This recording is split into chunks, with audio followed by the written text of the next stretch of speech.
Isang nakabibinging tunog ng preno ang pumunit sa payapang hapon. Sinundan iyon ng isang sigaw. Sigaw na nanggaling mismo sa lalamunan ni Elara. Huminto ang pag-ikot ng kanyang mundo. Sa isang iglap, ang tanging nakikita na lang ng kanyang mga mata ay ang maliit na katawan ng kanyang anak na si Leo sa gitna ng daan at ang mabilis na paparating na bisikleta. Leo, naramdaman niya ang pag-atras ng dugo sa kanyang mukha. Parang may pumiga sa puso niya. Isang takot na hindi niya kailanman naramdaman sa buong buhay niya. Ngunit bago pa man siya makahakbang, isang anino ang dumaan sa kanyang gilid. Isang babae. Mabilis itong tumakbo patungo kay Leo. Niyakap ang bata at ginamit ang sariling katawan bilang panangga. Nagbanggaan sila. Tumalsik ang bisikleta sa isang tabi. Ang babae at si Leo ay bumagsak sa semento. Katahimikan. Pagkatapos, isang iyak. Iyak ni Leo para kay Ara. Iyon ang pinakamagandang tunog na narinig niya sa buong buhay niya. Agad siyang tumakbo. Nanginginig ang mga tuhod. Anak! Leo! Lumuhod siya sa tabi ng kanyang anak. Hinahaplos ang mukha nito, sinusuri ang bawat parte ng katawan. May ilang galos sa mga tuhod at siko, pero bukod doon, mukhang maayos naman ang bata. Mommy! Umiiyak na sabi ni Leo, nakayakap ng mahigpit sa kanya. Doon lang napansin ni Ara ang babaeng nagligtas sa kanyang anak. Dahan-dahan itong umupo, medyo napapangiwi sa sakit. May malaking gasgas sa kanyang braso at dumudugo ito. Miss, okay ka lang ba? Tanong ni Ara. Puno ng pag-aalala ang boses. Ngumiti lang ng bahagya ang babae. Okay lang po ako, ma'am. Ang importante, ligtas ang bata. Dinala nila sa pinakamalapit na ospital ang lahat. Si Ara, hindi bumibitaw sa kamay ni Leo. Si Marco, ang kanyang asawa, ay dumating na rin.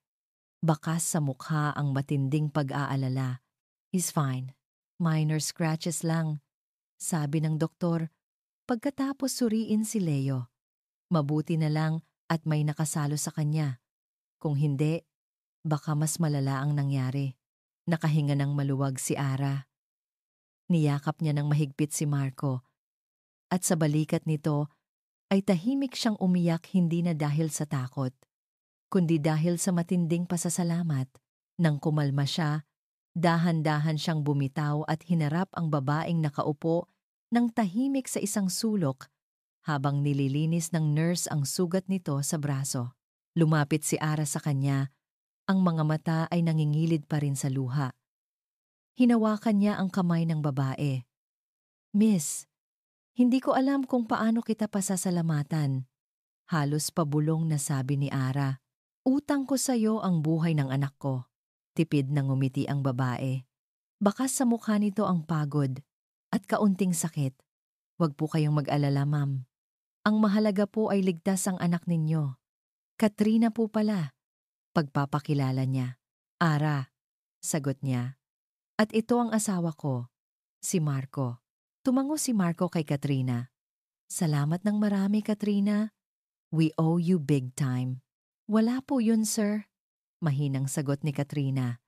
Bahagyang nakayuko na para bang nahihiya sa papuri. Pagkatapos magamot ang sugat ni Katrina at mabigyan ng reseta, iginiit ni Ara na ihatid nila ito pauwi. Hayaan mo na kaming ihatid ka at sagutin na rin namin lahat ng gastusin sa ospital. Kulang pa yan sa ginawa mo. Nag-atubili si Katrina. Naku, ma'am, huwag na po. Nakakahiya naman. Pero hindi pumayag si Ara. Para sa kanya, ang iwanan na lang basta-basta ang anghel na nagligtas sa kanyang anak ay isang kasalanan. Sa huli, walang nagawa si Katrina kundi pumayag. Sa loob ng sasakyan, habang mahimbing na natutulog si Leo sa kandungan ni Marco sa likod, sinubukan ni Ara na kausapin si Katrina para maibsan ang awkward na katahimikan. Saan ka ba nakatira, Katrina? Doon lang po sa... malapit sa... pinangyarihan kanina, ma'am. May inuupahan lang po akong maliit na kwarto. Naghahanap ka ba ng trabaho? Napansin ko kanina parang may dala kang folder. Tumango si Katrina. At sa pagkakataong iyon, nakita ni Ara ang biglang paglungkot sa mga mata nito. Opo, ma'am. Kakagaling ko lang po sanang mag-apply. Medyo mahirap po kasi ang buhay ngayon. Isang ideya ang biglang pumasok sa isip ni Ara. Matagal na niyang sinasabi kay Marco na kailangan nila ng kasambahay na makakatulong sa pag-aalaga kay Leo, lalo na't pareho silang abala minsan. Tadhana na siguro ito. Isang anghel na ipinadala sa kanila, na nangangailangan din pala ng tulong. Katrina, sabi ni Ara, puno ng kombiksyon ang boses. Kung naghahanap ka ng trabaho at ng matutuluyan, baka gusto mong sa amin na lang magtrabaho? Nagulat si Katrina. Po? Seryoso po kayo, ma'am? Oo. Kailangan namin ng mapagkakatiwalaang kasama sa bahay para alagaan si Leo. At pagkatapos ng nangyari kanina, wala na akong ibang maiisip na mas karapat-dapat pagkatiwalaan kaysa sayo. Ngumiti si Ara. May sarili kang kwarto, pagkain, at maayos na sahod. Ano sa tingin mo? Nakita ni Ara ang unti-unting pagtubig ng mga mata ni Katrina. Naku, ma'am! Hulog po kayo ng langit. Opo, tinatanggap ko po. Naramdaman ni Ara ang isang mainit na damdamin sa kanyang puso. Pakiramdam niya, tama ang kanyang naging desisyon.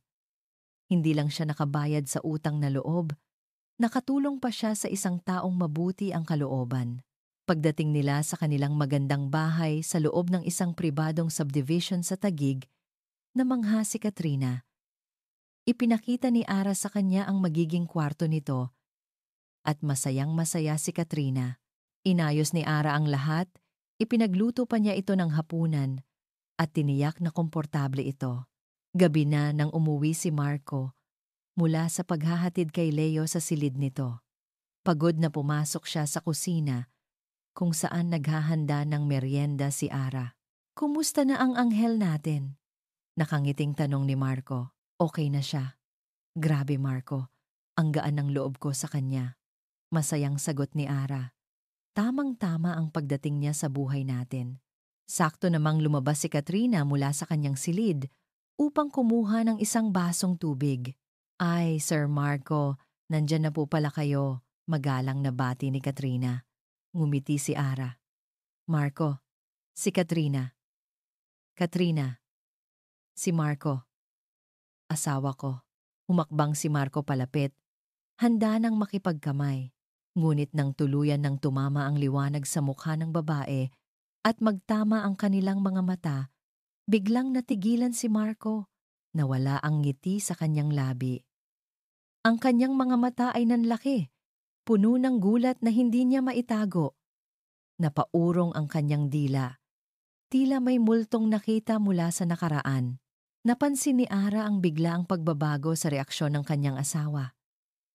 Ang buong katawan ni Marco ay nanigas. Maging si Katrina ay tila hindi makagalaw. Nakatitig lang din kay Marco. Napakunot ang noo ni Ara, puno ng pagtataka. Marco, hindi sumagot si Marco. Patuloy lang siyang nakatitig kay Katrina, ang mukha ay biglang namutla. Marco, bakit? Tanong ni Ara. Ang boses ay naglalaman na ng bahagyang pag-aalala. May problema ba? Kilala mo ba siya? Kilala mo ba siya? Ang tanong ni Ara ay umalingaw-ngaw sa isipan ni Marco na parang isang alarmang hindi niya mapatay. Ang kusinang dati puno ng init at saya ay biglang napuno ng makapal na tensyon. Nakatayo sa harap niya si Katrina Reyes, isang multo mula sa nakaraang pilit na niyang ibinaon sa limot. Ano ang ginagawa niya rito? Paano? Imposible. Kinailangan niyang magsalita. Kailangan niyang kumilos ng normal. Pero ang katawan niya ay nagtaksil sa kanya. Naramdaman ni Marco ang panunuyo ng kanyang lalamunan. Pilit siyang ngumiti. Isang ngiting alam niyang mukhang peke. Hindi! Parang pamilyar lang ang mukha niya. Baka, baka dati kong kliyente o nakasabay sa isang meeting. Hindi ko matandaan. Isang halatang-halatang kasinungalingan. Alam niya, pero iyon lang ang pinakamabilis na palusot na naisip ng kanyang naguguluhang isipan. Tumingin sa kanya si Ara. May bahid ng pagtataka sa mga mata, ngunit sa huli ay tumango na lang. Ganoon ba? Baka nga. Ang liit lang talaga ng mundo. Bumalik ang normal na paghinga ni Marco nang maniwala ang asawa niya. Si Katrina naman ay mabilis na nakabawi. Pasensya na po, sir, ma'am. Kukuha lang po ako ng tubig. Kumuha siya ng baso, uminom, at mabilis na bumalik sa kanyang silid, hindi na muling tumingin sa direksyon nila. Pero bago ito tuluyang pumasok sa kwarto, nagtama ang kanilang mga mata sa isang segundo. Isang segundong sapat na para makita ni Marco ang isang emosyong hindi niya mabasa, isang bagay na nagpadala ng kaba sa kanyang dibdib. Kinabukasan, sinadya ni Marco na umalis ng maaga para sa trabaho bago pa magising ang lahat. Kailangan niyang iwasan si Katrina. Kailangan niyang mag-isip, pero kahit sa opisina, ang anino ni Katrina ay sumusunod sa kanya. 10 taon. 10 taon na ang nakalipas. Naalala niya ang lahat, ang kanilang mga pangarap, ang kanilang mga pangako, at ang masakit na pagtatapos. Isang gabi sa isang mamahaling restaurant, umiiyak si Katrina sa harap niya. Bakit, Marco? Dahil ba yun ang sabi ng mga magulang mo? Dahil ba mahirap lang ako? Tanong nito, basag ang boses. Hindi siya makatingin ng diretsyo. Siya, si Marco de Leon, 22 taong gulang, ay isang duwag. Kat, hindi mo maiintindihan. Ang alin ang hindi ko maiintindihan?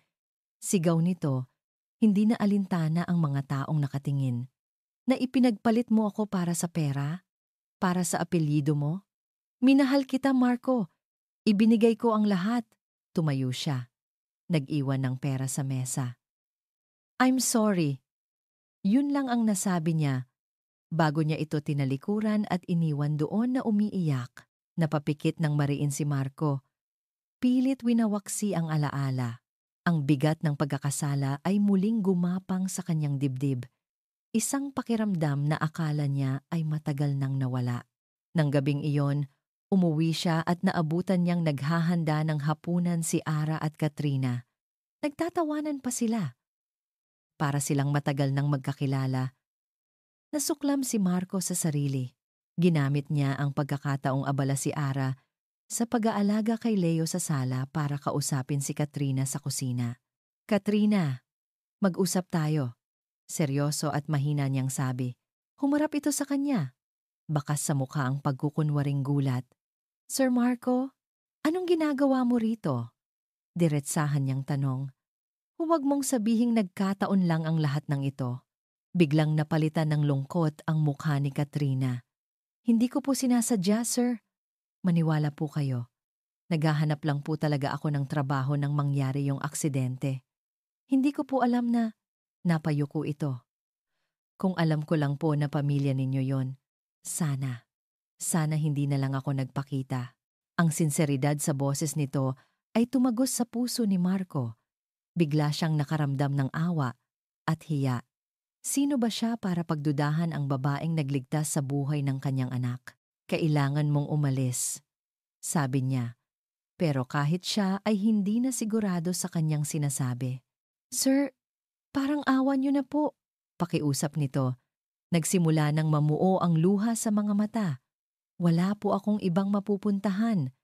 At saka, gusto ko lang po talagang makatulong kay Ma'am Ara. Napakabuti niya po sa akin. Hindi na nakasagot si Marco. Natalo na naman siya ng kanyang konsensya. Lumipas ang ilang araw. Sinubukan ni Marco na ituring si Katrina bilang isang ordinaryong kasambahay. Ngunit mahirap. Lalo na isang gabi. Nang pag-uwi niya, isang pamilyar na amoy ang sumalubong sa kanya mula sa kusina. Bicol Express. Paborito niya yon. At walang nagluluto niyon na katulad ng pagkaluto ni Katrina. Iyon ang laging niluluto nito para sa kanya noong sila pa. Sir Marco, kain na po kayo. Ipinagluto ko po kayo ng paborito ninyo. Nakangiting sabi ni Katrina na para bang walang bahid ng nakaraan ang alok niya. Umupo siya para kumain. Bawat subo ay isang paglalakbay pabalik sa nakaraan. Bawat subo ay nagpapaalala sa kanya ng mga panahong mas simple ang buhay, mga panahong ang tanging problema niya lang ay kung paano itatakas si Katrina para makasama ito. Alam niyang mali. Alam niyang isang uri ito ng tukso. Isang laro na nilalaro ni Katrina. O baka naman, imahinasyon niya lang ang lahat. Hindi na niya kaya. Hindi niya kayang mabuhay sa iisang bubong kasama ang babaeng ito. Isang hapon, nang sigurado siyang si Katrina lang ang nasa bahay, nilapitan niya ito. Naglabas siya ng isang sobre mula sa kanyang bag. Ano po ito, sir? Tanong ni Katrina. Pera, sagot ni Marco. Inilapag ang sobre sa mesa. 100,000. Sapat na yan para makapagsimula ka ulit. Hanap ka ng ibang matitirhan. Umalis ka na rito. Tinitigan ni Katrina ang sobre. Pagkatapos ay tumingin sa kanya. Walang galit sa mga mata nito. Tanging purong kalungkutan lang. Hindi niya kinuha ang pera. Hindi ko po kailangan ng pera ninyo, Sir Marco. Mahinang sabi nito. Ang bayad sa pagligtas ko kay Leo ay ang makita siyang ligtas at masaya araw-araw. Iyon lang po. Sapat na sa akin na manilbihan sa pamilya ninyo. Para siyang sinampal.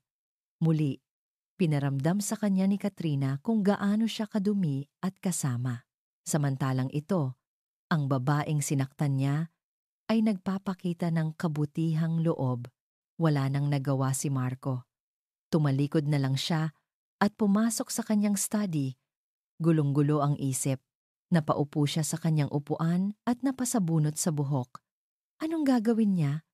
Kung ipipilit niyang paalisin si Katrina, magtatanong si Ara. Anong sasabihin niya? Na siya ang babaeng nagligtas sa anak nila. Pero kailangan niyang paalisin dahil sa isang nakaraang hindi alam ni Ara. Magmumukha siyang halimaw. Nasa gitna siya ng pag-iisip nang mag-vibrate ang kanyang cellphone sa mesa. Isang text message mula sa isang hindi rehistradong numero. Binuksan niya ito. 2 pangungusap lang ang nakasulat. Ngunit sapat na iyon para manlamig ang buong katawan niya at bumilis ang tibok ng kanyang puso. Huwag mong isipin na okay na ang lahat. Huwag mong isipin na makakatakas ka sa nakaraan. Para kay Ara, ang pagdating ni Katrina sa kanilang buhay ay isang biyaya. Sa loob lamang ng ilang linggo, naging napakalaking tulong nito. Mahusay ito sa mga gawaing bahay. Masarap magluto. At higit sa lahat, mahal na mahal nito si Leo. Madalas, nauupo lang si Ara sa sofa at pinapanood silang dalawang maglaro at isang ngiti ang kusang gumuguhit sa kanyang mga labi. Pero sa kabila ng halos perpektong sitwasyon, may isang bagay na unti-unting gumugulo sa isipan ni Ara. Si Marco. Nagbago ang kanyang asawa. Hindi ito isang malaking pagbabago na agad mapapansin. Mga maliliit na bagay lang. Tulad ng pagiging mas tahimik nito sa hapagkainan o ang biglaang pagiging irritable kapag tinatanong niya kung kumusta ang araw nito sa opisina. Dati, si Marco ang unang nagkukwento.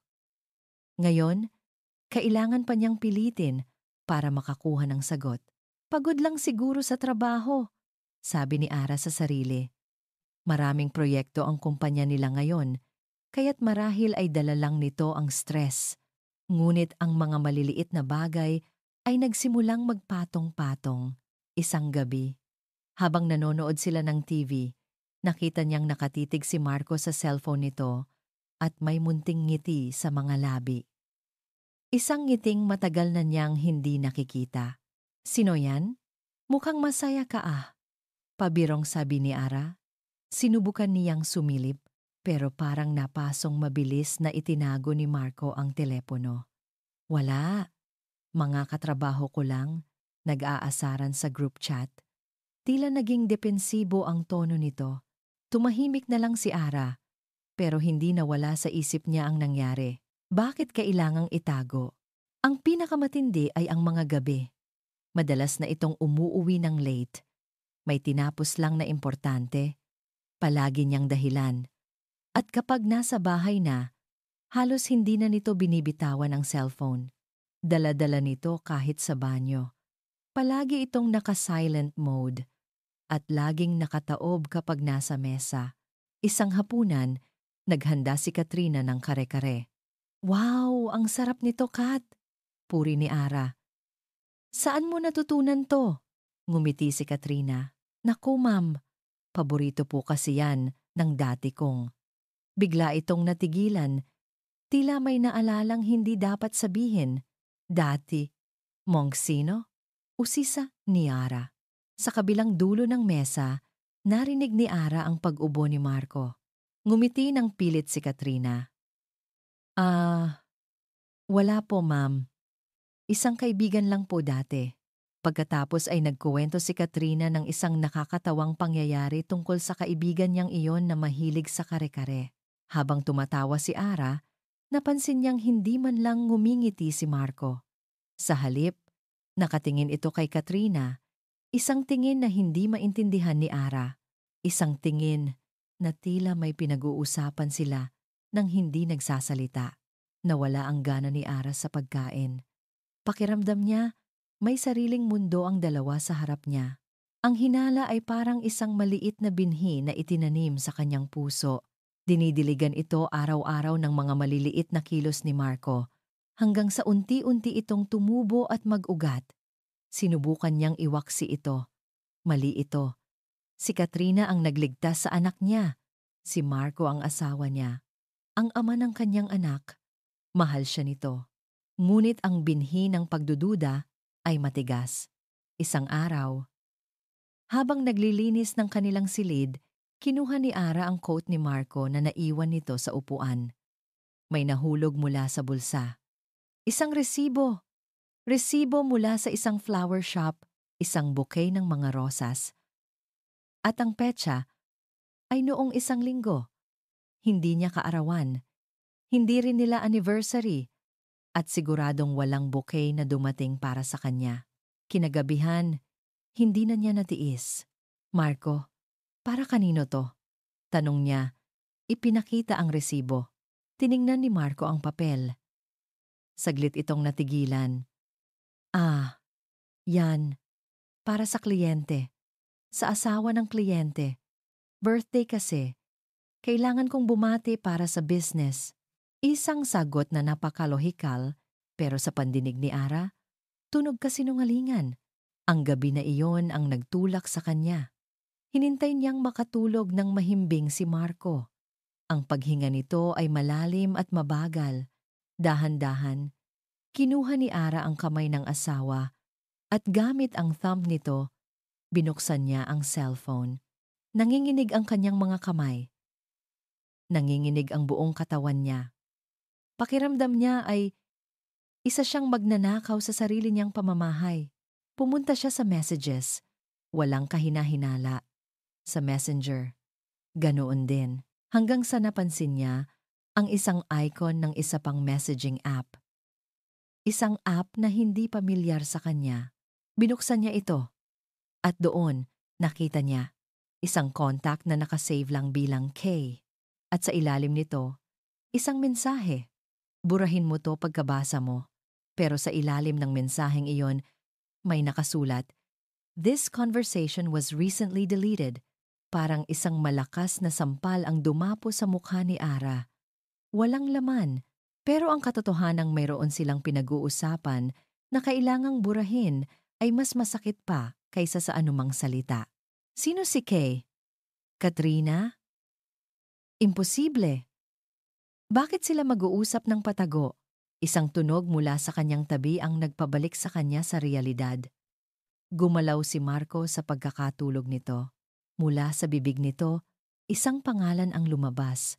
Halos pabulong, ngunit sapat na para marinig ni Ara sa katahimikan ng gabi. Kat? Kasabay ng pagbigkas ng pangalang iyon, isang butil ng luha ang pumatak mula sa mata ni Ara, tumama sa screen ng cellphone. Doon, sa madilim na silid, naramdaman ni Ara ang unti-unting pagguho ng mundong kanyang binuo. Ang binhi ng pagdududa ay hindi na isang binhi. Isa na itong dambuhalang puno. At ang mga ugat nito ay nagsisimula ng bumasag sa kanyang puso. Hindi nakatulog si Ara ng gabing iyon. Ang pangalang Kat na binulong ni Marco sa kanyang pagtulog ay paulit-ulit na umalingaw-ngaw sa kanyang isipan, isang nakabibinging tunog sa katahimikan ng madaling araw.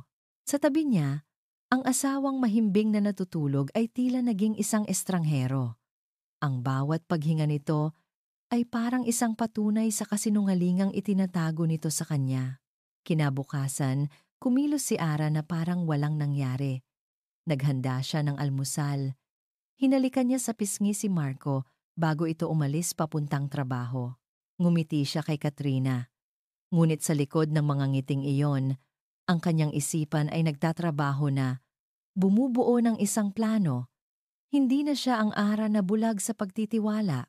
Ngayon, kailangan niyang malaman ang katotohanan. Ang una niyang ginawa ay hanapin ang biodata na ibinigay ni Katrina noong una itong mag-apply. Nakita niya roon ang address nito sa probinsya. May landline number doon ng isang kapitbahay na nakalista bilang character reference.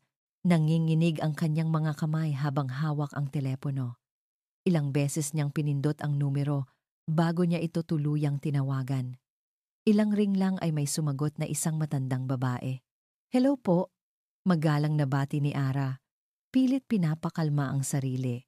"Hahanapin ko lang po sana si Katrina Reyes. Taga-dian po ba siya?" "Sino?" "Ija?" tanong ng matanda sa kabilang linya. "Reyes?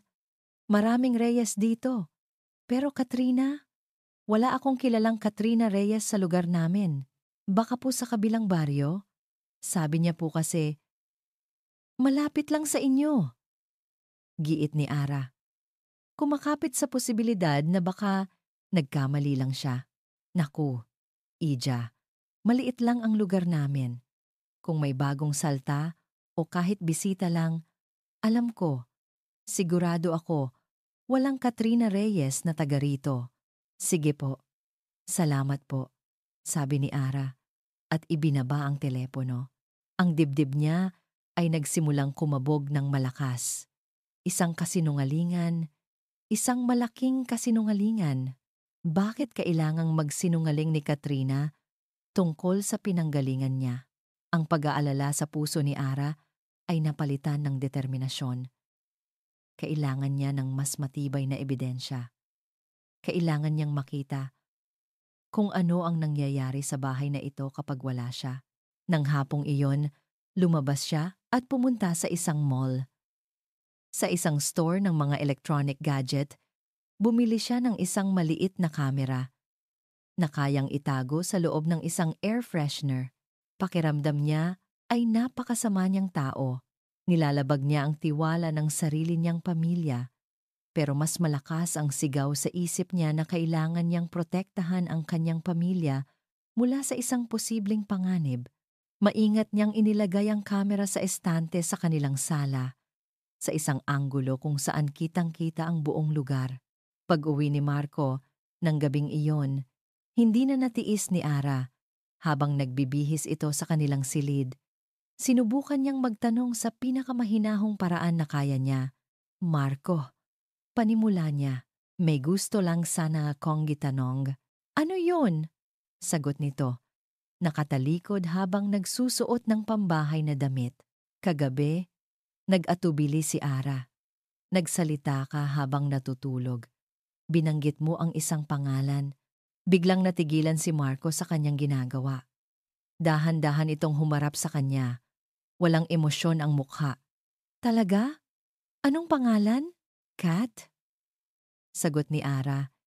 Tinititigan ng diretso ang mga mata ng asawa.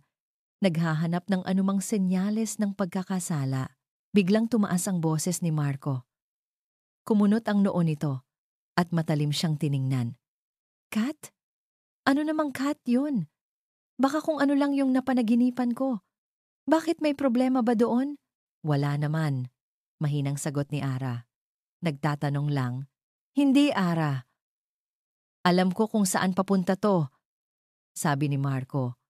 Ang boses ay puno na ng iritasyon. Dahil ba yan kay Katrina? Dahil ba malapit siya sa anak natin? Huwag mo namang lagyan ng mali siya ang lahat. You're being paranoid. Ang salitang paranoid ay tumusok sa puso ni Ara na parang isang kutsilyo. Siya pa ngayon ang masama. Siya pa ang nag-iisip ng hindi maganda. Hindi na siya sumagot. Tumalikod na lang siya at lumabas ng silid. Nagsimula siyang magduda sa sarili. Baka nga guni-guni niya lang ang lahat. Baka stress lang talaga si Marco at napagbibintangan niya ito ng walang dahilan. Kinabukasan, lumabas siyang mag-isa para mag-isip. Pumunta siya sa isang coffee shop. Habang nakaupo doon, binuksan niya ang app ng hidden camera sa kanyang cellphone. Oras na para malaman. Pinanood niya ang recording ng nakaraang gabi. Pagkaalis nila ni Marco sa sala, si Katrina at Leo lang na naglalaro. Si Katrina na naglilinis. Lahat ay normal. Lahat ay perpekto. Napabuntong hininga si Ara. Hinilot niya ang kanyang sentido. Ano ba itong ginagawa ko? Tanong niya sa sarili. Sinira ko na ang tiwala ng asawa ko. At ngayon, pati ang privacy ng taong nagligtas sa anak ko, nilalabag ko. Pakiramdam niya ay siya ang kontrabida sa sarili niyang kwento. Isasara na sana niya ang app. Buburahin na niya ang lahat ng ebidensya ng kanyang pagiging paranoid. Ngunit may isang bagay na pumigil sa kanya. Nag-scroll siya sa timeline ng video, sa pinakadulong parte, sa oras kung kailan natutulog na silang lahat. Mga alauna ng madaling araw. Gusto lang niyang masigurado. Isa na lang. Pagkatapos nito, titigil na siya. Sa una, madilim lang ang screen. Tanging ang maliit na nightlight mula sa hallway ang nagbibigay ng kaunting liwanag sa sala. Katahimikan. Ilang minuto nang walang nangyayari. Ayan na. Pipindutin na niya ang stop button nang biglang may gumalaw. Dahan-dahang bumukas ang pinto ng kwarto ni Katrina. Sumilip muna ito sa kaliwat kanan, tila tinitiyak na walang gising. Nang makontento ito, lumabas ito ng walang ingay. Hindi ito pumunta sa kusina para uminom ng tubig o sa banyo. Sa halip, lumakad ito papunta sa gitna ng sala kung saan nakasabit sa likod ng isang silya ang isa sa mga paboritong damit ni Ara, isang eleganteng silk dress na isinuot niya sa anniversary dinner nila ni Marco noong isang buwan. Kinuha ni Katrina ang damit. Hinaplos nito ang malambot na tela na para bang isang bagay na napakahalaga. Dinala niya ito sa harap ng malaking salamin sa dingding. At doon, sa madilim na sala, sa ilalim ng malamlam na ilaw mula sa hallway, ginawa ni Katrina ang isang bagay na nagpatayo ng lahat ng balahibo sa katawan ni Ara. Itinapat ni Katrina ang damit sa sarili niyang katawan. Tiningnan niya ang kanyang refleksyon sa salamin. Dahan-dahan, isang ngiti ang sumilay sa kanyang mga labi. Hindi ito ang ngiting mahinhin at nahihiya na palagi niyang ipinapakita kay Ara. Ito ay isang ngiting kakaiba. Isang ngiting naglalaman ng pagnanasa, ng tagumpay, at ng isang bagay na mas madilim. Isang bagay na nakakatakot. Iniikot-ikot niya ang kanyang katawan, hinahayaan ang tela na dumampi sa kanyang balat, na para bang isinusukat niya ang isang buhay na hindi sa kanya. Nag-pose siya sa harap ng salamin, hinahawi ang kanyang buhok, tila ginagaya ang isang larawan na siya lang ang nakakakita. Napatakip si Ara sa kanyang bibig para pigilan ang isang pagsinghap. Nanigas ang buong katawan niya habang pinapanood ang eksena. Ang babaeng nasa screen ay hindi ang Katrina na kilala niya. Hindi ito ang mabait at mapagkumbabang anghel na nagligtas sa kanyang anak. Ito ay ibang tao. Isang taong may itinatagong sikreto sa likod ng kanyang mga mata. Pagkatapos ng ilang sandali, maingat na ibinalik ni Katrina ang damit sa silya, eksakto sa paraan kung paano ito iniwan ni Ara. Walang bakas na ginalaw ito at kasing tahimik ng kanyang paglabas. Bumalik siya sa kanyang kwarto at isinara ang pinto. Naiwan si Ara na nakatitig sa screen ng kanyang cellphone. Ang puso niya ay dumadagundong sa kanyang dibdib. Hindi na siya paranoid.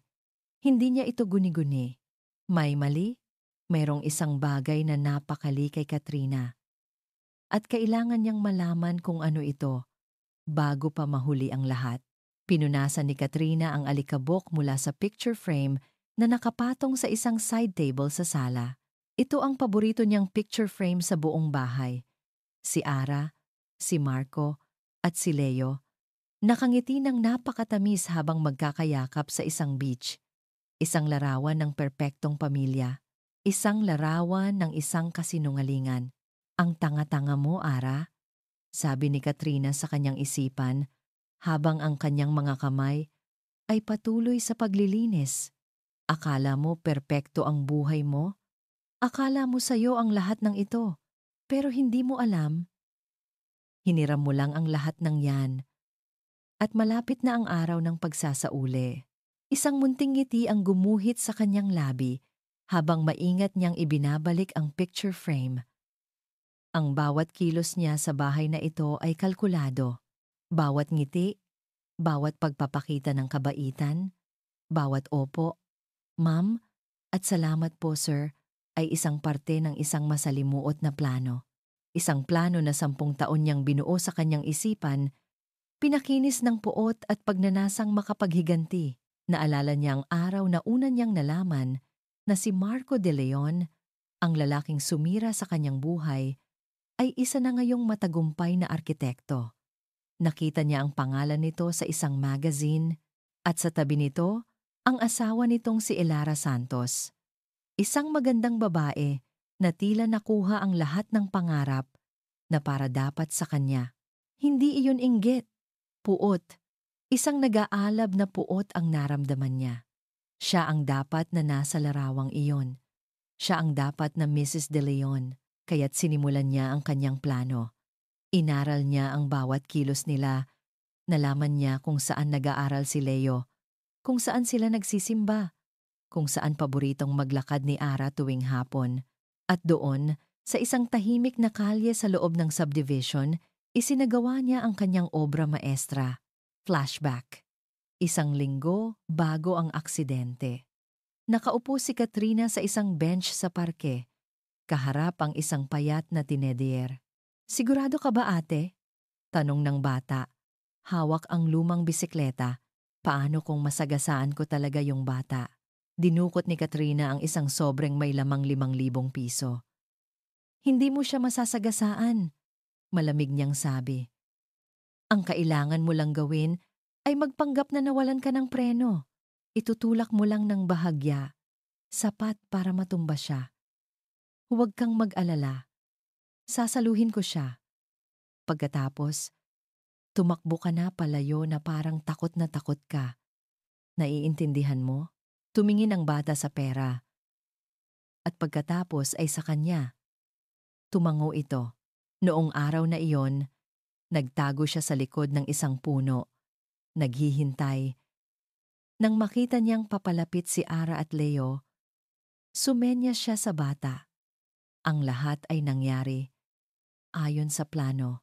Ang paggewang-gewang ng bisikleta, ang pekeng sigaw ng bata, ang pagkatulak kay Leo, at ang kanyang magiting na pagsalba.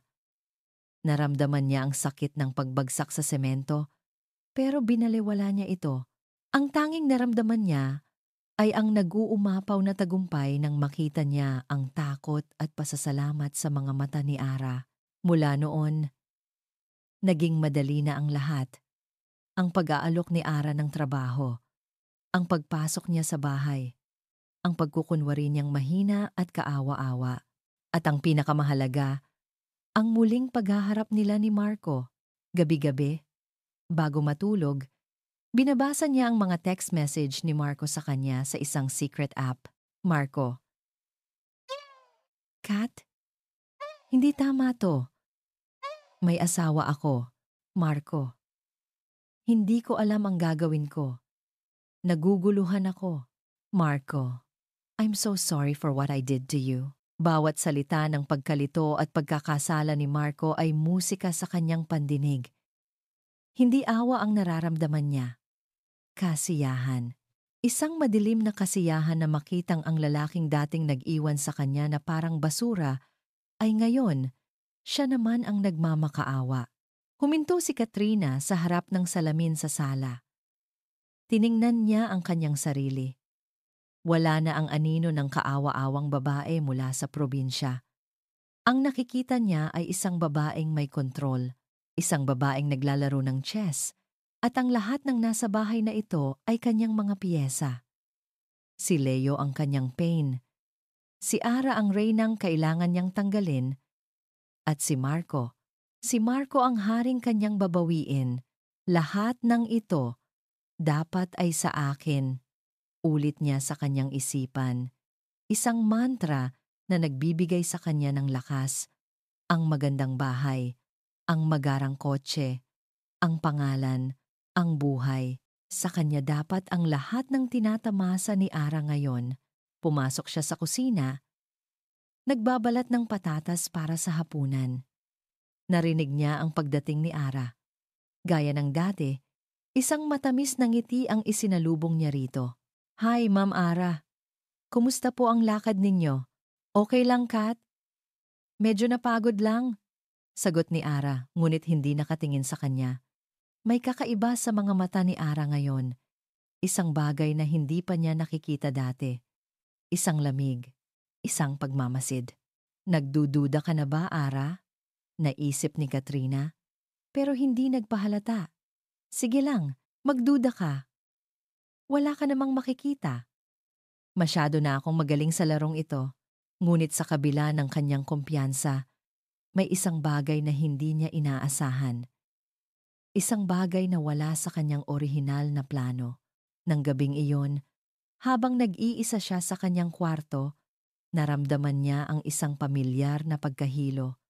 Ilang araw na niyang nararamdaman ito. Madalas siyang nasusuka tuwing umaga, pero ipinagsawalang bahala lang niya ito, iniisip na dala lang siguro ng pagod o ng kinakain niya. Pero ngayon, iba ang pakiramdam. May pagbabago sa kanyang katawan. Isang hinala ang biglang pumasok sa kanyang isipan. Isang hinalang parehong nakakatakot at nakakapanabik. Kinabukasan, maaga siyang lumabas. Nagdahilang may bibilhin lang sa palengke. Ngunit sa halip na sa palengke, dumiretso siya sa isang pharmacy. Bumili siya ng isang maliit na kahon. Pagbalik sa bahay, sinigurado niyang walang tao. Pumasok siya sa kanyang banyo. Nanginginig ang mga kamay habang binubuksan ang kahon. Sinunod niya ang instructions. At pagkatapos ng ilang minutong pakiramdam niya ay isang kawalang hanggan, tiningnan niya ang resulta. 2 linya, positibo. Napaupo si Katrina sa sahig ng banyo, nakatitig sa puting plastik na hawak niya. Hindi siya makapaniwala. Buntis siya. At iisa lang ang lalaking maaari nitong maging ama. At sa gabing iyon, sa unang pagkakataon, bumigay si Marco sa tukso. Isang pagkakamali, sabi nito kinabukasan. Isang pagkakamaling pagsisisihan niya habang buhay. Ngunit para kay Katrina, hindi iyon pagkakamali. Isang malapad na ngiti ang unti-unting sumilay sa kanyang mga labi. Ang mga luhang nagsimulang mamuo sa kanyang mga mata ay hindi luha ng takot, kundi luha ng tagumpay. Bigla, nagbago ang lahat. Hindi na niya kailangang maglaro ng patago. Hindi na niya kailangang maghintay. Hawak na niya ang alas. Ang pinakamalakas na baraha sa lahat, ang laro ay tapos na. Panalo na siya. Ang video ni Katrina na sumusukat sa kanyang damit ay hindi na maalis sa isipan ni Ara. Para itong isang lason na dahan-dahang kumakalat sa kanyang sistema. Ginagawang kahina-hinala ang bawat kilos ng babaeng minsang itinuring niyang anghel. Ang pagiging paranoid na ibinato sa kanya ni Marco ay isa na ngayong baluting isinuot niya. Hindi na siya magpapabulag. Kailangan niyang malaman ang katotohanan, gaano man ito kapait. Kaya't nag-isip siya ng isang mapanganib na plano. Isang pain na siya mismo ang maglalatag. Isang umaga sa almusal, habang nagkakape sila ni Marco, sinabi niya sa pinakakalmadong boses na kaya niya, "Marco, kailangan kong umuwi sa probinsya." Tumawag si tita. Medyo masama raw ang pakiramdam ni mama. Ang bawat salita ay maingat na pinili. Isang script na paulit-ulit niyang inensayo sa kanyang isipan buong gabi. Napatigil sa pagbabasa ng dyaryo si Marco at tumingin sa kanya, bakas ang sinserong pag-aalala. Talaga? Gaano kalala? Kailangan mo ba ng kasama? Hindi na. Okay lang. Mabilis na sagot ni Ara. Umiiwas sa mga mata nito. Ang makita ang pag-aalala sa mukha ng asawa ay parang isang sundang na lalong sumusugat sa kanya. Mga 2 o 3 araw lang siguro ako doon. Ang pagbigkas niya sa pangalan ni Katrina ay may bigat. Isang pagsubok sa sarili niyang kakayahang magpanggap. Pumayag si Marco. Walang bakas ng pagdududa. Kinausap ni Ara si Katrina. Ibinilin si Leo at ang mga gawain sa bahay. Gaya ng inaasahan, ang galing umarte ng dalaga ay perpekto. Sige po, Ma'am Ara. Huwag po kayong mag-alala dito. Ako na po ang bahala sa lahat. Ingat po kayo sa biyahe at pakikumusta na lang po ako sa nanay ninyo. Nang hapong iyon, nag-empake si Ara ng isang maliit na bag. Niyakap niya ng napakahigpit si Leo na para bang hindi na niya ito muling makikita. Behave ka kay yayakat mo, ha? Babalik si Mami agad. Ang bawat salita ay parang lason sa kanyang dila. Hinalikan niya sa pisngi si Marco. Isang halik na malamig at walang buhay. Isang pagpapaalam. Ngunit hindi siya pumunta sa airport. Hindi siya sumakay ng bus. Nag-check-in siya sa isang maliit na hotel. Ilang kanto lang mula sa kanilang subdivision. Ang tanging dala niya ay ang kanyang bag, ang kanyang cellphone, at ang isang pusong punong-puno ng kaba at takot. Ang hotel room ay simple at walang personalidad. Isang malaking pagkakaiba sa mainit niyang tahanan, isang tahanan na ngayon ay isa ng crime scene sa kanyang isipan. Naupo siya sa kama. Binuksan ang app ng hidden camera. Ang kanyang mga kamay ay nanginginig. Ang kanyang paghinga ay mababaw. Ito na, oras na para malaman ang katotohanan. Ang unang ilang oras ay halos isang pagpapahirap. Pinanood niya ang normal na takbo ng buhay na iniwan niya, ang pag-uwi ni Marco, ang masayang paglalaro nila ni Leo, ang paghahain ni Katrina ng hapunan. Mula sa screen ng kanyang cellphone, mukha silang isang perpektong pamilya, isang pamilyang buo, kahit wala siya. Ang bawat tawa ni Leo, ang bawat ngiti ni Marco, ay parang maliliit na karayom na tumutusok sa puso ni Ara. Nagsimula siyang magduda sa sarili. Baka mali ako. Baka OA lang ako. Baka sinisira ko ang pamilya ko dahil sa walang kwentang hinala. Isasara na sana niya ang app nang dalhin ni Marco si Leo sa kwarto para patulugin. Naiwan si Katrina sa sala nagliligpit. Pagbalik ni Marco, hindi ito dumiretso sa kanilang silid. Naupo ito sa sofa, sa mismong pwesto kung saan madalas umupo si Ara. Salamat sa pag-aasikaso sa amin, Kat. Narinig ni Ara. Nasabi ni Marco. Ang boses nito ay pagod. Wala po yun, sir. Trabaho ko po yun, sagot ni Katrina. Nakatalikod pa rin. Nag-aayos ng mga throw pillow. Nagkaroon ng ilang segundong katahimikan na para kay Ara ay isang oras. At pagkatapos, nagsalita ulit si Marco, mas mahina na ngayon. Kat, tungkol sa nangyari noong isang gabi. Napahigpit ang hawak ni Ara sa kanyang cellphone. Anong nangyari? Sir, kalimutan na po natin yon. Mabilis na putol ni Katrina. Hindi. Hindi ko makakalimutan. Sabi ni Marco, ang boses ay puno ng pagsisisi. Hindi dapat nangyari yon. Lasing ako, naguguluhan, pero mali. Napakalaking pagkakamali. Hindi pa rin humaharap si Katrina. Ngunit sa screen, kahit medyo malabo, nakita ni Ara ang pag-angat at pagbaba ng mga balikat nito. Umiiyak ito. Doon na bumigay si Marco. Tumayo ito, lumapit kay Katrina. At sa screen ng kanyang cellphone, pinanood ni Ara ang isang eksenang dudurog sa buong pagkatao niya. Pinanood niya ang kanyang asawa na hawakan sa braso si Katrina at dahan-dahan itong iniharap sa kanya. Pinanood niya habang pinupunasan ni Marco ang mga luha sa pisngi ng babae.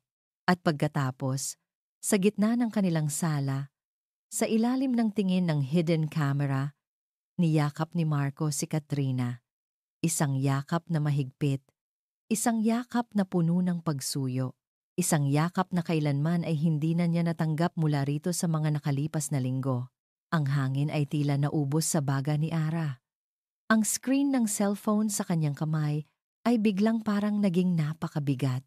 Naramdaman niya ang panlalamig ng kanyang mga kamay at paa, habang ang init ng galit at sakit ay nagsimulang umakyat mula sa kanyang dibdib papunta sa kanyang lalamunan. Pero hindi pa tapos ang palabas. Nakita niya sa screen kung paano dahan-dahang kumalas sa yakap si Katrina at tumingala kay Marco. Ang mga mata nito ay basang-basa sa luha.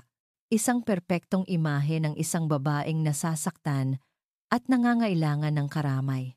At si Marco, ang kanyang asawa, ay pumasok sa bitag ng buong buo. Hinaplos nito ang pisngi ni Katrina. Shh! Tahan na. Narinig niyang bulong ni Marco. Nandito lang ako. Ang mga salitang iyon, mga salitang dapat ay para sa kanya. Sa asawa nito ay parang mga punyal na sabay-sabay tumusok sa puso ni Ara.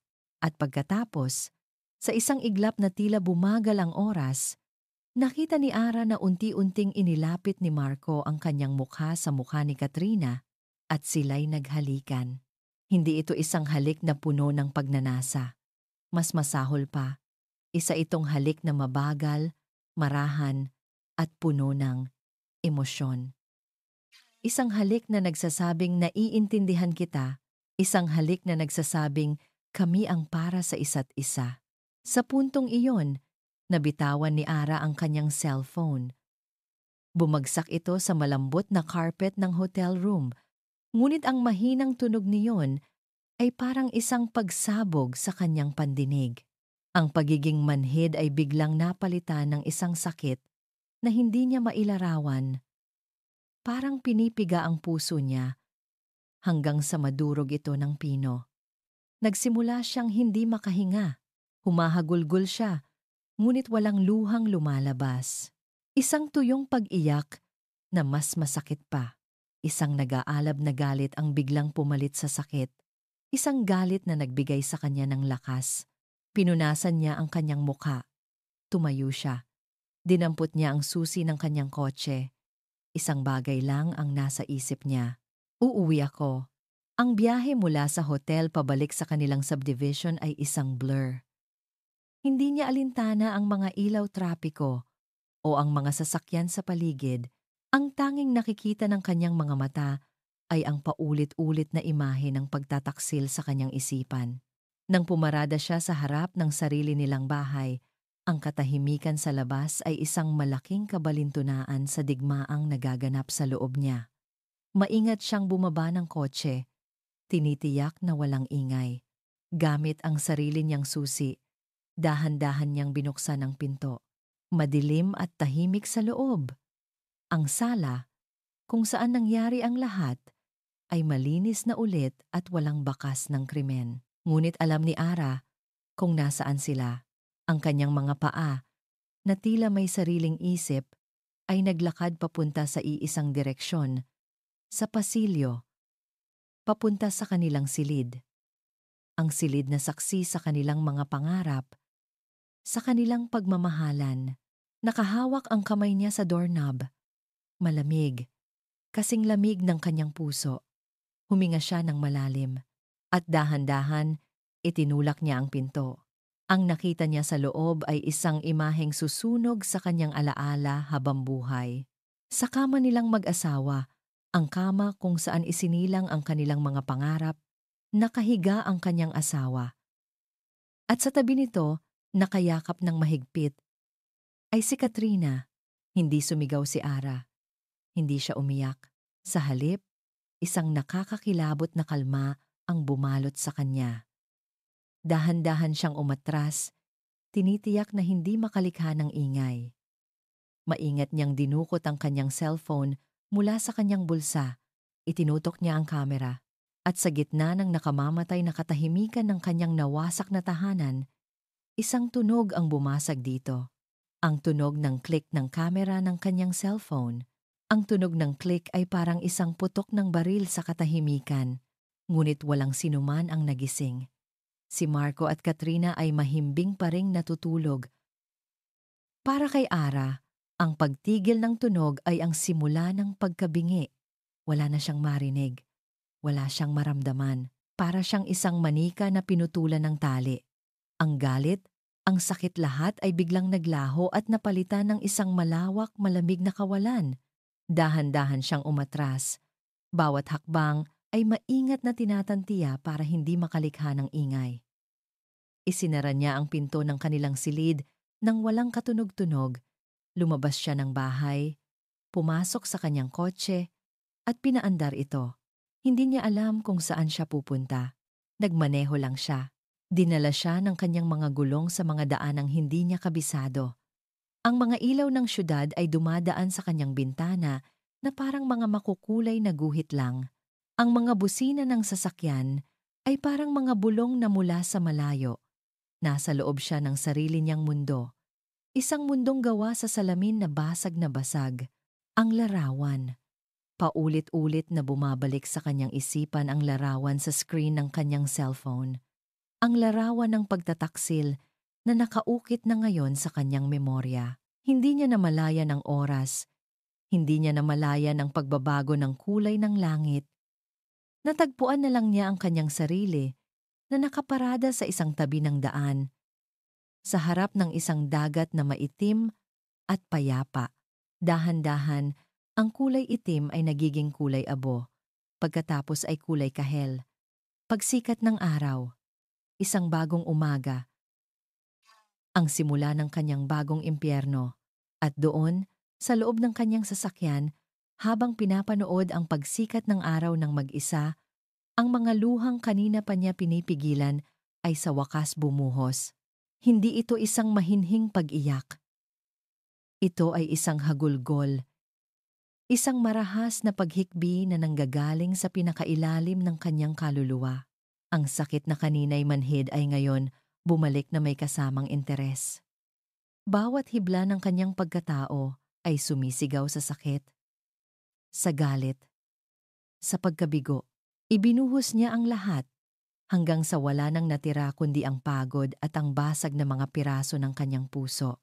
Nang tumahan siya, ang araw ay mataas na. Mayroon ng liwanag. At sa liwanag na iyon, may isang bagay na naging malinaw sa kanya. Tapos na ang pagiging biktima. Tapos na ang pag-iyak. Kinuha niya ang kanyang cellphone. Hindi para tingnan ang litrato, kundi para tumawag. Isang numero lang ang nasa isip niya. Hello? Attorney Diaz? Sabi niya sa kabilang linya. Ang boses ay paos at walang emosyon. It's Elara De Leon. I need to see you today. It's about a divorce. Pagbalik niya sa bahay, tanghali na. Ang kanyang mukha ay payapa, ngunit ang kanyang mga mata ay kasing lamig ng yelo. Naabutan niya si Marco sa sala, hindi mapakali. Halatang-halata sa mukha nito ang gulat at pagkakasala. Nang makita siya, Ara, saan ka galing? Nag-alala kami. Akala ko nasa probinsya ka. Sunod-sunod nitong sabi. Lalapit sana para yakapin siya. Tinaas ni Ara ang kanyang kamay. Isang senyas para huminto ito. At huminto nga si Marco. Wag, sabi ni Ara. Ang boses ay kalmado ngunit may talim. Wag mo akong hahawakan. Ara, let me explain. Nagsimula si Marco. Ang boses ay nagmamakaawa. Explain what? Putol ni Ara. Ipaliwanag mo kung paano kayo natulog sa kama ko? Namutla si Marco. Paano mo? Hindi siya pinansin ni Ara. Tumingin siya sa paligid. Nasaan siya? Sa mismong sandaling iyon, lumabas si Katrina mula sa kusina. May dalang isang basong tubig. Natigilan ito nang makita si Ara. Ang baso ay nanginginig sa kanyang kamay. Ang mukha niya ay isang perpektong maskara ng pagkagulat at pagkainosente, ngunit hindi na ito gumagana kay Ara. Ara! Ma'am! Nakauwi na po pala kayo. Hindi ngumiti si Ara.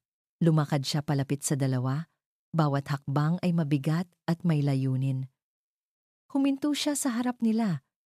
Si Marco ay hindi makatingin sa kanya. Si Katrina naman ay nakayuko na parang isang basang sisiw. Tapusin na natin ang pag-arte, Katrina, sabi ni Ara. Ang boses ay mababa at puno ng pagkasuklam. Ipinakita niya ang kanyang cellphone. Sa screen, malinaw na malinaw ang litrato nilang dalawa ni Marco, magkayakap sa kama. Napaatras si Katrina. Ang pagkukunwari ay biglang naglaho sa kanyang mukha. Si Marco naman ay napapikit, na para bang isang suntok ang tumama sa kanyang sikmura. Ara, I'm sorry. Huli na ang lahat para dyan, Marco. Sagot ni Ara. Ibinalik niya ang tingin kay Katrina, na ngayon ay nagsisimula ng umiyak. At ikaw, sabi ni Ara, pinalamon kita sa bahay ko. Pinagkatiwalaan kita sa anak ko. At ito ang isusukli mo? Doon biglang nagbago ang anyo ni Katrina. Itinaas niya ang kanyang mukha.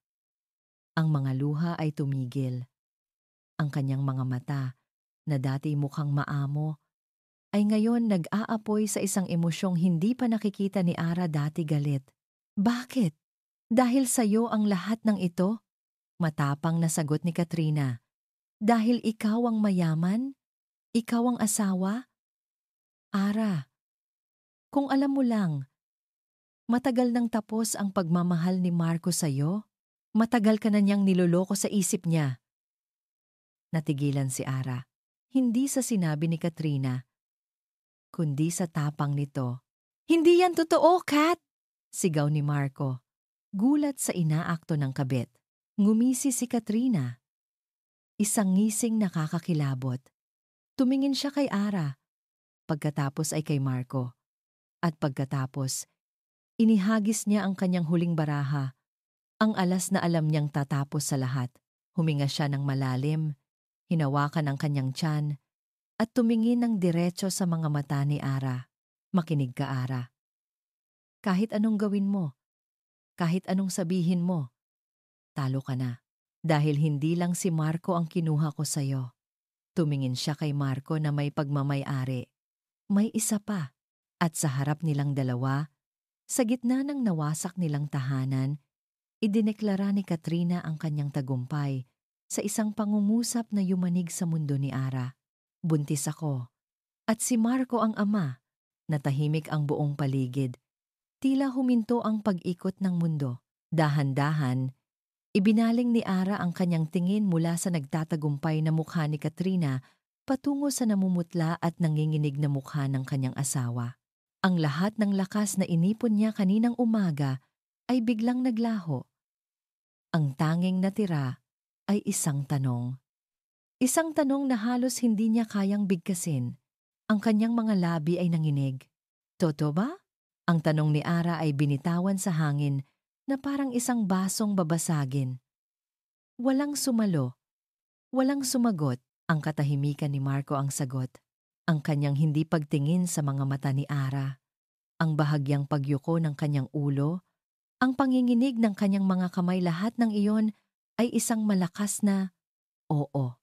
Naramdaman ni Ara ang pag-atras ng lahat ng dugo mula sa kanyang mukha. Naramdaman niya ang paghinto ng kanyang mundo. Ang sahig sa ilalim ng kanyang mga paa ay tila gumuho, ngunit hindi siya nahulog. Sa halip, isang nakakakilabot na bagay ang nangyari sa loob niya. Ang sakit ay naglaho, ang galit ay nawala, ang natira ay isang nakabibinging kawalan. Isang malamig at matigas na bato ang pumalit sa kanyang pusong dinurog. Dahan-dahan, na para bang isang matandang babae, lumakad si Ara patungo sa sofa at naupo. Ang bawat kilos niya ay payapa. Ang bawat paghinga niya ay kontrolado. Tiningnan niya ang dalawang taong sumira sa kanyang buhay. Si Katrina, na ngayon ay nakangisi, na parang isang demonyong nanalo sa isang sugal, at si Marco, na mukhang isang kriminal na naghihintay sa kanyang sentensya. Nakausap ko na ang abogado ko kanina, Marco. Panimula ni Ara. Ang boses ay kasing patag at kasing lamig ng isang lawa sa taglamig. Ipapadala niya ang mga papeles ng diborsyo bukas. Hinihiling ko ang full custody kay Leo. Ang bahay na ito at ang kotse ko ay nakapangalan sa akin bago pa tayo ikasal, kaya't mananatili ang mga ito sa akin. Ang lahat ng pinagsamahan nating ari-arian, hahatiin natin ayon sa batas.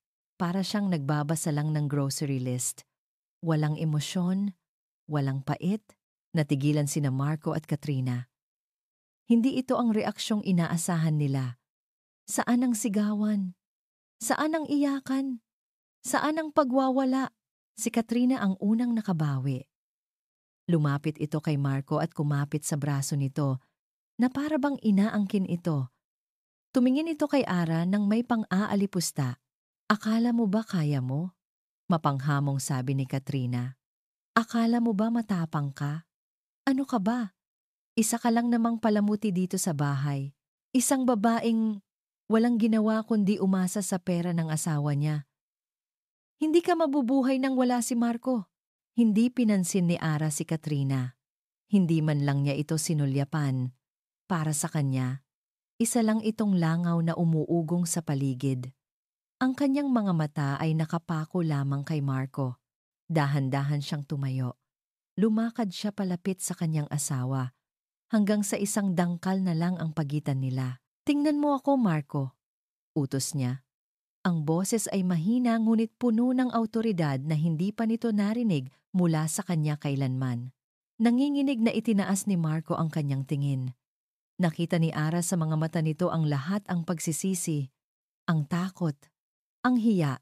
Ngunit wala na siyang pakialam doon. Dalawa lang ang pagpipilian mo. Sabi ni Ara, malinaw at dahan-dahan, maaari kang manatili dito. Harapin mo ako sa korte. Harapin mo ang pamilya mo. Harapin mo ang kahihiyan at panoorin mo akong buuin muli ang buhay ko. Nang wala ka, huminga siya ng malalim. O, tumingin siya sa kamay ni Katrina na nakakapit sa braso ni Marco. Maaari kang sumama sa kanya. Bumalik ang tingin niya sa mga mata ni Marco. Pero tandaan mo ito. Sa oras na lumabas ka sa pinto na, yan kasama siya. Para sa akin, patay ka na. At hindi ka na kailanman makakabalik pa. Ang bigat ng kanyang mga salita ay bumalot sa buong silid. Pumili ka. Nagsimulang mamuo ang pawis sa noo ni Marco. Ang kanyang mga mata ay palipat-lipat mula sa malamig na mukha ni Ara patungo sa nagmamakaawang mukha ni Katrina. Marco, halika na, bulong ni Katrina. Hinihila ang braso nito. Huwag mo siyang pakinggan. Magsisimula tayo ulit. Tayo at ang magiging anak natin. Si Ara ay nanatiling tahimik. Hindi kumukurap. Naghihintay. Nakita niya ang paglunok ni Marco. Nakita niya ang pagkabaliw sa mga mata nito. Nakita niya ang isang duwag na lalaking hindi kayang harapin ang mga resulta ng kanyang mga ginawa. At pagkatapos, sa isang desisyong magtatakda ng kanilang mga kapalaran, dahan-dahang binitawan ni Marco ang tingin kay Ara. Tumingin siya kay Katrina at tumango ito. Hinawakan niya ang kamay ni Katrina at nang hindi na muling lumilingon kay Ara, sa asawa niya, sa ina ng kanyang anak, nagsimula silang maglakad. Pinanood sila ni Ara. Pinanood niya ang bawat hakbang nila palayo sa kanya. Palayo sa buhay na binuo nila. Narinig niya ang pagbukas ng pinto. Narinig niya ang paglabas nila. At narinig niya ang pagsara nito. Isang tunog na pinal at nakabibingi. Nang mawala na ang tunog at ang tanging natira ay ang katahimikan ng isang bahay na biglang naging napakalaki at napakalamig. Doon lamang bumigay ang mga tuhod ni Ara. Ang bato sa kanyang puso ay biglang gumuho. Ang lakas na kanyang ipinakita ay biglang naglaho. Napaluhod siya sa sahig. At sa gitna ng kanyang wasak na sala, sa gitna ng kanyang wasak na buhay, humagulgol siya. Isang iyak na puno ng sakit, ng pagtataksil, at ng isang kaluluwang pinatay ng taong pinakamamahal niya. Ang kalayaan ay may amoy. At para kay Marco, amoy kulob ito. Amoy ng lumang aparador na hindi nabubuksan, ng basang sahig na hindi natutuyo, at ng sigarilyong sinindihan ng kanilang kapitbahay sa kabilang dingding. Ito ang amoy ng bago nilang buhay ni Katrina. Sa isang maliit at masikip na apartment sa isang lugar sa Pasig na kailanman ay hindi niya inakalang titirhan niya. Isang malaking pagkakaiba sa amoy ng kanilang bahay ni Ara. Amoy ng fabric conditioner, ng bagong lutong kape, at ng baby powder ni Leo. 6 na buwan. 6 na buwan na ang nakalipas mula noong araw na iyon. Ang araw na tinalikuran niya ang lahat. At sa 6 na buwan na iyon, ang ipinangakong paraiso ni Katrina ay naging isang impyernong mas masahol pa sa kanyang mga pinakamasamang panaginip. Ang pera ang una nilang naging problema. Ang suporta mula sa kanyang pamilya ay biglang nawala nang malaman nila ang nangyari. Ang mga kliyente sa kanyang trabaho ay tila nabawasan. Ang tsismis ay mabilis kumalat sa kanilang industriya. Ang dating respetadong arkitekto Marco de Leon ay isa na ngayong paksa ng bulong-bulungan. Marco, wala na tayong bigas, sabi ni Katrina. Isang umaga, ang boses ay walang lambing, tanging iritasyon. Kukuha ako ng pera sa bangko mamaya, sagot ni Marco. Nakatitig sa kanyang laptop, sinusubukang mag-focus sa isang proyektong hindi niya matapos-tapos. Anong pera? Yung kapiranggot na natitira sa ATM mo? Tumaas ang boses nito. Marco, buntis ako. Kailangan ko ng vitamins. Kailangan ko ng gatas. Hindi pwedeng puro delata na lang tayo. Ito na ang kanilang araw-araw na ritual. Ang dating Katrina na mahinhin at maunawain ay naglaho na. Ang pumalit ay isang babaeng palaging galit, palaging may reklamo, at palaging nanunumbat. Ginawa ko ang lahat para sa'yo, para sa atin. Iniwan ko ang dati kong buhay. Sigaw nito sa kanya, isang gabi. Anong buhay? Gusto sanang isagot ni Marco, ngunit nanatili na lang siyang tahimik. Dahil alam niya, sa oras na magsalita siya, mas lalaki lang ang apoy. Para takasan ang ingay sa bahay at ang bigat sa kanyang dibdib, natagpuan ni Marco ang isang bagong kanlungan, isang maliit na pasugalan sa kanilang lugar. Nagsimula ito sa isang paanyaya ng isang kapitbahay, isang laro lang ng baraha. Nanalo siya ng kaunti. At sa unang pagkakataon sa loob ng maraming buwan, nakaramdam siya ng saya, ng pag-asa. Ngunit ang sugal ay isang mapanlinlang na kaibigan. Ang mga maliliit na panalo ay sinundan ng malalaking pagkatalo. Nagsimula siyang umutang sa mga kaibigan, sa mga kakilala, at nang maubos na ang mga iyon, sa mga taong hindi niya dapat nilapitan. Gabi-gabi, umuuwi siyang amoy alak at sigarilyo. Dala ang bigat ng isa na namang pagkatalo. Isang gabi, umuwi siyang lasing na lasing. Si Katrina ay gising pa, naghihintay sa kanya. Saan ka na naman galing? Bungat nito. Marco, amoy alak ka? Nagsusugal ka na naman ba? Saan mo kinukuha ang parang pinangsusugal mo? Huwag kang ang maingay, Kat, sabi ni Marco. Hirap na sa paglalakad. Pagod ako. Pagod? Pagod ka? Ano naman ako? Ako na nag-aalaga sa sarili ko dito buong araw. Ako na nagtitiis sa hirap na to para sa magiging anak mo. Hindi na natiis ni Marco. Tumigil ka na! Sigaw niya pabalik. Isang bagay na bihira niyang gawin. Kung alam ko lang na magiging ganito, sana. Hindi na niya itinuloy. Ngunit narinig ito ni Katrina. Sana Marco, sana hindi mo ako pinili. Sana nasa poder ka pa rin ng perpekto mong asawa. Siya na naman. Si Ara pa rin ba? Lumapit si Katrina at sinampal siya. Isang malakas na sampal na gumising sa kanyang diwa. Tinitigan niya si Katrina.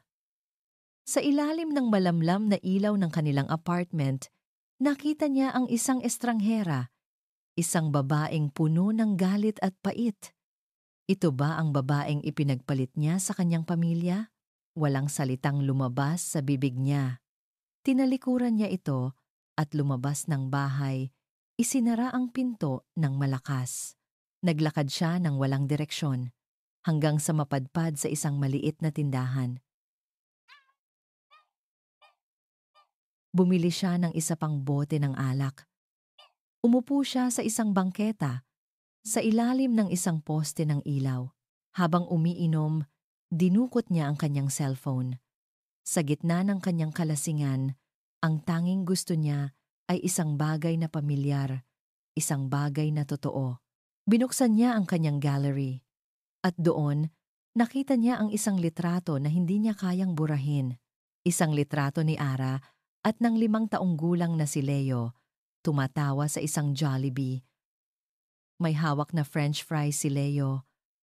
Ang mga mata ni Ara sa litratong iyon, puno ng purong pagmamahal at saya. Isang matinding kirot ang tumagos sa kanyang puso. Ang pagsisisi ay parang lason na kumalat sa kanyang buong katawan. Nanginginig ang kanyang mga kamay habang pinipindot ang numero ni Ara. Alam niyang hindi ito sasagutin. Alam niyang wala siyang karapatan. Pero kailangan niya. Kailangan niyang marinig ang boses nito kahit sa huling pagkakataon. Gaya ng inaasahan, hindi ito sumagot. Voicemail. Huminga siya ng malalim. Ang alak at ang luha ay naghahalo na. Ara. Umpisa niya, basag ang boses. Ara, patawarin mo ako. Patawarin mo ako. Nagkamali ako. Isang malaking pagkakamali. Ara, mahal na mahal kita. Mahal na mahal ko kayo ni Leo. Patawarin mo ako. Hindi na niya natapos. Ang mga hikbi ay pumigil sa kanyang mga salita. Ibinaba niya ang tawag. Ibinato niya ang bote ng alak sa pader. At doon, sa isang madilim na eskinita, sa gitna ng mga basag na bote at ng kanyang basag na buhay, umiyak si Marco de Leon na parang isang batang nawawala. Samantala, sa loob ng apartment, nahanap ni Katrina ang cellphone ni Marco na naiwan nito sa mesa. Nakita niya ang huling tinawagan. Ara, isang nakakabaliw na galit ang bumalot kay Katrina. Kahit sa puntong ito, kahit pagkatapos ng lahat, si Ara pa rin, kinabukasan, habang wala si Marco, binuksan ni Katrina ang cellphone nito. Pinakinggan niya ang voicemail na iniwan ni Marco para kay Ara. Bawat salita ng pagsisisi, bawat hikbi, ay parang gasolinang ibinubuhos sa nag-aalab na apoy ng kanyang puot. Hindi ka pa rin tapos, Ara. Bulong ni Katrina sa sarili. Ang mga mata ay nanlilisik. Akala mo nanalo ka na. Akala mo makukuha mo ulit siya. Hindi. Akin si Marco. Akin lang. Nang gabing iyon, pag-uwi ni Marco, may 2 lalaking naghihintay sa kanya sa labas ng kanilang apartment. Malalaki ang katawan, may mga peklat sa mukha. Nasaan ang pera ko, De Leon? Tanong ng isa. Ang boses ay malamig at mapanganib. Namutla si Marco. Bukas babayaran ko kayo. Pangako. Wala nang bukas, sabi ng lalaki, at sinenyasan ang kasama. Ang sumunod ay isang malupit na pambubugbog. Isinandal siya sa pader, sinikmuraan, sinuntok sa mukha. Bawat suntok ay isang paalala sa kanyang mga pagkakamali. Bawat sakit ay isang kabayaran sa kanyang mga kasalanan. Naiwan siyang nakahandusay sa sahig, duguan at halos walang malay. Mula sa bintana ng kanilang apartment, tahimik na pinanood ni Katrina ang lahat. Walang awa, walang tulong, tanging isang malamig at kontentong ngiti lang Ang nasa kanyang mga labi, ang paghilom ay may amoy. Para kay Ara, amoy ito ng bagong lutong cake na lumalabas sa oven, ng sariwang kape sa umaga, at ng malinis na damit na isinampay sa ilalim ng araw. Halos 1 taon na ang nakalipas mula nang gumuho ang kanyang mundo. At sa loob ng 1 taon na iyon, dahan-dahan niyang pinulot ang bawat basag na piraso ng kanyang pagkatao at binuo muli ang kanyang sarili, mas matatag at mas buo kaysa dati. Ang kanyang maliit na online pastry business ay naging matagumpay. Ang dating bahay na puno ng multo ng nakaraan ay naging isang pugad na puno ng tawanan. Ang kanyang mundo, na dating umikot sa isang lalaki, ay ngayon masayang umiikot na lang sa iisang araw, ang kanyang anak na si Leo. Isang hapon, habang naghahabulan sila ni Leo sa kanilang hardin, ang tawa ng bata ay parang isang musika na pumuno sa buong paligid. Ang dating lungkot sa mga mata ni Ara ay napalitan na ng isang kislap ng kapayapaan. "Mommy, watch this," sigaw ni Leo, at sinipa ng malakas ang bola. Ngumiti si Ara, isang totoong ngiti na umaabot hanggang sa kanyang mga mata. "Ang galing naman ng anak ko." Sa gitna ng kanilang masayang laro, isang malakas at sunod-sunod na kalampag sa kanilang gate ang biglang pumunit sa katahimikan. Hindi ito ordinaryong katok. Ito ay isang marahas na pagwawala na tila gustong gibain ang bakal na harang. Agad na kinabahan si Ara. Ang kanyang maternal instinct ay unang kumilos. "Leo, pasok muna sa loob. Diyan ka lang sa may pinto," mahinahon niyang sabi. Pilit tinatago ang kaba sa kanyang boses. Maingat siyang sumilip sa peephole ng gate. Ang nakita niya ay nagpatigil sa kanyang paghinga at nagpabalik sa lahat ng bangungot.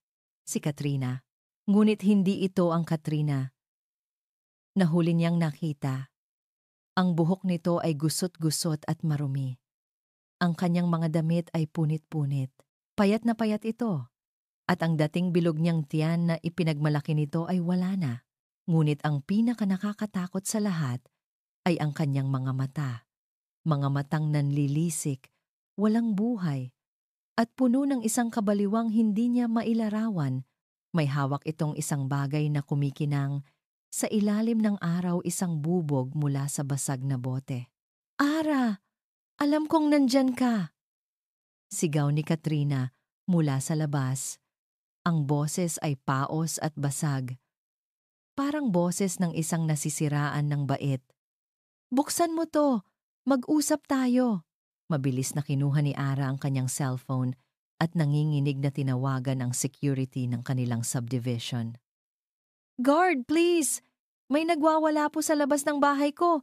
Pakisuyo po, bilisan ninyo. Ikaw! Kasalanan mo ang lahat!" Patuloy na sigaw ni Katrina. Ang bawat salita ay puno ng lason. "Simula nang bumalik ka, sinira mo ang lahat. Iniwan niya ako, Ara. Iniwan niya ako dahil sa'yo. Namatay ang anak ko dahil sa stress. Kasalanan mo to." Ang mga paratang nito ay parang mga batong ibinabato sa gate. Naramdaman ni Ara ang pagyakap ni Leo sa kanyang mga binti. Umiiyak na ito sa takot. "Katrina, umalis ka na," sabi ni Ara sa abot ng kanyang lakas. "Hindi ako ang kaaway mo." "Sinungaling!" Isinigaw nito pabalik. Sa isang biglaang lakas na tila galing sa kanyang kabaliwan, sinimulan niyang akyatin ang mataas na gate. Nagulat si Ara sa bilis at determinasyon nito. Sa isang iglap, nakatalon na ito papasok sa kanilang bakuran. Napaatras si Ara, itinulak si Leo sa likod niya. Hinarap niya si Katrina. Ang katawan niya ang nagsilbing panangga para sa kanyang anak. "Huwag kang lalapit," babala ni Ara. Ang takot na nararamdaman niya ay nagbibigay sa kanya ngayon ng kakaibang tapang. Ngumisi si Katrina, isang ngising baliw at walang emosyon. "Tapusin na natin to, Ara. Kung hindi siya napunta sa akin, sisiguraduhin kong hindi ka na rin niya makikita." Itinaas nito ang hawak na bubog at sumugod. Pumikit si Ara, niyakap si Leo, at hinanda ang sarili sa sakit na darating. Ngunit ang narinig niya ay hindi ang tunog ng laman na nasusugatan. Ang narinig niya ay ang malakas na sigaw ng mga security guard na kararating lang. Baksak yan! Natigilan si Katrina. Lumingon ito sa mga guard. Pagkatapos ay tumingin pabalik kay Ara. Ang mga mata ay mas lalong nag-apoy. Sa huling desperadong pagkakataon, sumigaw ito at muling sumugod. Isang putok. Ang tunog ay yumanig sa buong paligid. Sinundan ng isang nakabibinging katahimikan. Dahan-dahan, na parang sa isang slow motion, minulat ni Ara ang kanyang mga mata. Nakita niya ang pagbagsak ni Katrina sa damuhan. Ang hawak nitong bubog ay tumalsik sa kanyang kamay.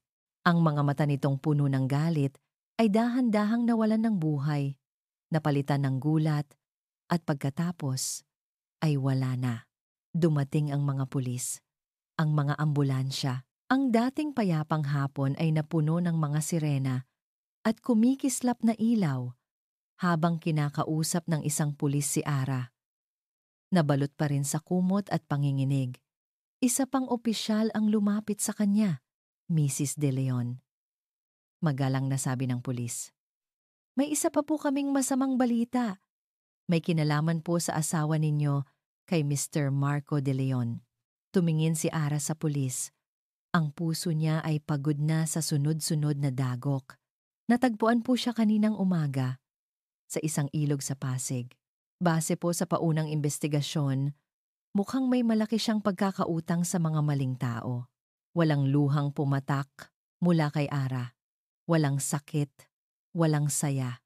Tanging isang malalim at mabigat na paghinga lang ang kanyang pinakawalan. Isang paghinga na tila naglabas ng lahat ng natitirang bigat ng kanyang nakaraan. Tapos na, bulong niya sa sarili. Tapos na ang lahat. Makalipas ang ilang buwan, nakatayo si Ara sa dalampasigan. Pinapanood si Leo na masayang nagtatampisaw sa tubig. Ang hangin mula sa dagat ay sariwa at malinis. Ang tunog ng mga alon ay mapayapa.